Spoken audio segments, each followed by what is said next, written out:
G'day, and welcome to Body Needs Massage. I'm Peyton, and today we're going to go over a vlog about the pros and cons of being a remedial massage therapist.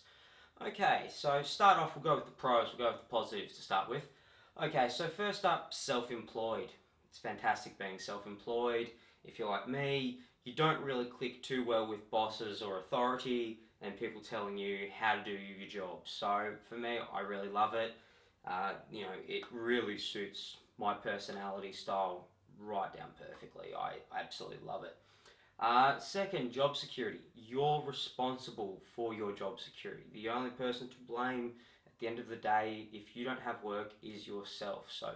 And you can create more work for yourself. The harder you put it in, the better you get out. So it's really up to you as far as your job security goes, which is nice. No one can fire you because they don't like you. So that's really quite good. Well, unless the client doesn't like you, then you're fired. Okay, so respect. I wasn't kind of expecting this when I started doing massage therapy, but you do actually get quite a large amount of respect, even if it is unfounded respect. It's a respect that you probably should not have to the level. And I always have to remind clients that I am just a remedial massage therapist. I'm not a nutritionist, a psychologist, a doctor, a skin specialist. You get asked a huge amount of questions all the time that doesn't relate to you. I just got a call the other day, someone asking about nutrition advice for one of their kids because they're a professional athlete. They need to be going off to a nutritionist for that. They don't need to be speaking to a massage therapist. But it is nice to see people have so much faith in you, but sometimes you just have to rein them back a bit and let them know that you're not qualified to do that, but you have that ability to direct them in the right way. So that's always nice. Travel. It's a good job for travel. If you want to travel around the place and get some distance under you, that's great. I mean, I've done jobs in various locations throughout the Gold Coast. I've also done jobs interstate. One of my favourite jobs I did was I got flown over to Western Australia to work on a charity event for cycling, and all expenses paid. Fantastic. Great days, 7 days in Western Australia, travelling throughout the outback of Western Australia, which was just fantastic. I've also done a similar event for the Gold Coast and through northern New South Wales, and that was great as well. So they're really fun jobs you can get through that, and yeah, absolutely fantastic. Okay, the pay. Pay is good once you start get going. You generally, you new therapists, they have to start off at a lower rate and everything like that. But if you work for yourself, you can dictate the wage that you want to receive. Whether you're worth that or not is another thing. I've seen some massage therapists charge $140 an hour, and that just blows my mind.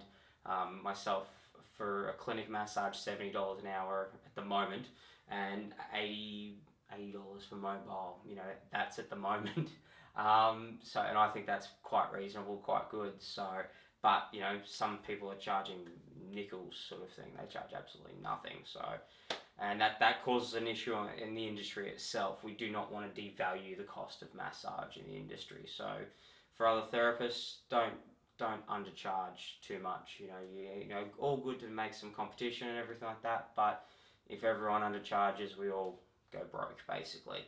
Okay, so what else have we got here? Oh, it's a rewarding job. I mean, people are happy to see you. They are really happy to see you. And when you're done, they're happy with what you've done.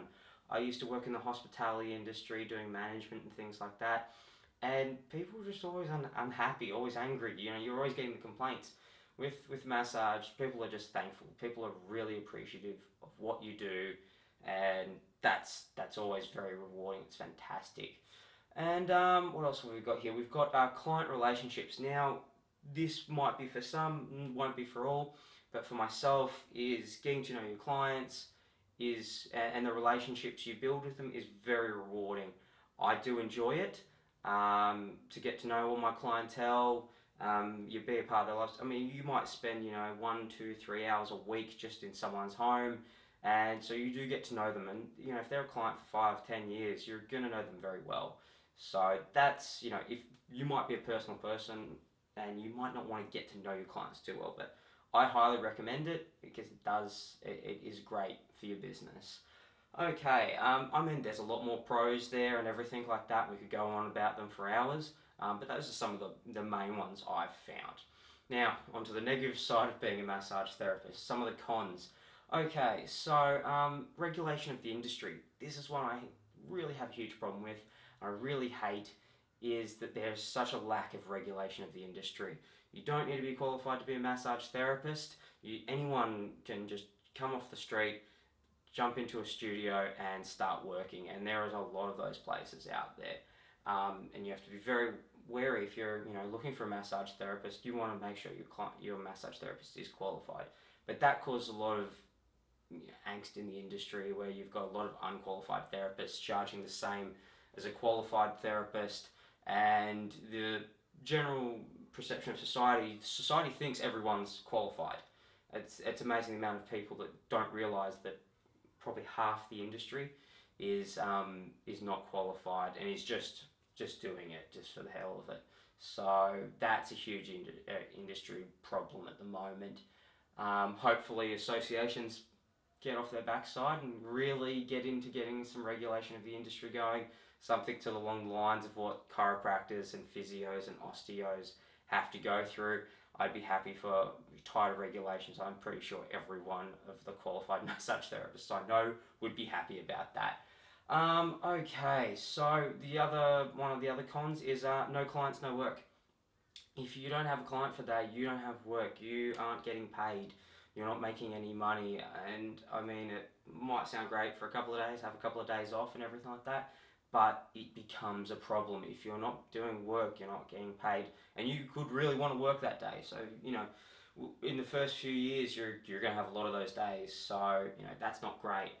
Now, co-workers. Now, that sounds funny, a con. Everyone always whinges and complains about their fellow co-workers and everything like that. But it's just nice to have co-workers to sort of understand the problems or issues that you have at work and everything like that. I mean, I talk to a lot of other massage therapists, but you're not seeing people in your own industry every day. So just to sort of have that camaraderie there. You don't get that when you're a massage therapist. Yes, if you go off and work in a clinic, you'll get that, but it's still a very isolated job. When you're doing a massage one-on-one, you are just with the client, and then in between jobs, you're not really chatting to other massage therapists or anything like that. Okay, time to establish a clinic, time to establish a clientele base. Now this takes time, and if you think you're gonna, as much as the massage school you went to probably came out and told you that jobs will rain from the sky, there's so much work out there and it's fantastic. They're trying to sell you their school, so they don't want to be negative, but at the same time they could probably be a little bit more realistic with the time it takes to establish a clinic. It's not a year, it's not 2 years, probably 3 years it took me to have really consistent work, stable work, learn how the industry works, how to advertise. That's a big one, really learning how to advertise, and no, any good massage company, when you go and ask them how do they advertise, if they're doing it right, they're not telling you because it took them a long time to find out, and you are their competition. So, I mean, by all means, if anyone wants to give me their tips and secrets, by all means, but I won't give out mine. 3 years it took me to establish a good, solid base of clientele. You get some people that bang, jump straight into a good base of clientele, but they might be organised in sports groups already, have a really huge base of friends. I've seen that happen with other massage therapists, though. When you get that large base of friends and your work's based around that, they tend to discount their friends. They end up earning very little money, and then their whole job security is reliant on their friends coming seeing them. So it's good to start with, but you really want to develop a clientele base that isn't people that you hang out with on the weekend. Okay, so another con is the happy ending request. This happens from time to time and things like that. A lot of the time you'll be able to screen those dodgy clients out on the phone. When you're trying to make a booking, they'll use very odd descriptive words for what type of massage they're after. But you don't always have the ability to screen them out. I always recommend not taking clients via text message only. Get a bit of understanding of tone and pitch of their voice, and see what they're after, and that way you can ask a few more questions. Um, and it's a little bit safer. So that's a huge issue in the industry. And there are a lot of prostitution places that front as massage therapy clinics, which causes a huge issue. I live on the Gold Coast myself, and Queensland Police are doing a fantastic job about shutting as many of them as they can. But you shut down one, another one pops up. So they're working very hard. I think in the last year they've shut down 100, and that's a lot just on the Gold Coast. 400,000 people on the coast, and they shut down 100 illegal prostitution rings. So we get confused and mixed up with that a lot. So it's a real pain. And final con that I have there is the physical demands. So yes, there is a lot of toll that's taken on your body. You have a limit of how much time you can work due to those physical demands. Myself, I don't really like to go past that 30 hours. Financially I love to, but physically, you can only do so many weeks of racking up 45, 50-hour weeks before you'll just absolutely crash. So I like to see 30 clients a week, nothing more, and that make I'm quite happy with that. I know a couple of therapists out there, they do 45 sessions a week, and I mean, congrats to them. It's very hard on the body. Obviously when you first start out doing 1 or 2 massages every day, 5 days a week, it'll take a bit of a toll, and you'll build up your strength as you go along. These days myself, I can handle doing 8 sessions in a day. It doesn't worry me too much. But you don't rush into it too fast when you're first starting out massage. Don't jump straight into 8 massages. You'll pick up some interesting injuries, that's for sure, and you might cut your career very short. But in summing up, those are the pros and cons of what I've found with massage. Myself, I love the job. It's absolutely fantastic, but others don't. It's there's not a lot of people that love the job. The average length of time, I was saying that people stay in massage therapy is around 6 to 12 months, because it is a very demanding job. But if you love it, you'll never want to do anything else. But there's a lot of people that don't love the job, so that's why it's a well-paying job.